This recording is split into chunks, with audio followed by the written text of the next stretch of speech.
How to add an external account to Bank of America. Welcome and let's get right into this tutorial. Launch a preferred browser and start off by searching for Bank of America and log in into your account if you have not logged in yet. You will see an interface like this once logged in. Tap on the option of Transfer/Zelle. From here, select on either external account or the one that you prefer. From here, enter from that is your account. Then for the recipient, tap on Add Account/Recipient.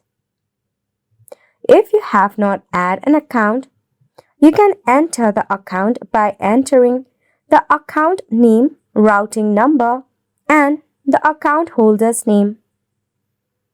This is the important step.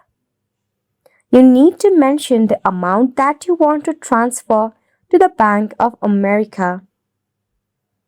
After that, you can check out or you can tap on the transfer button to transfer money from your Bank of America to an external account.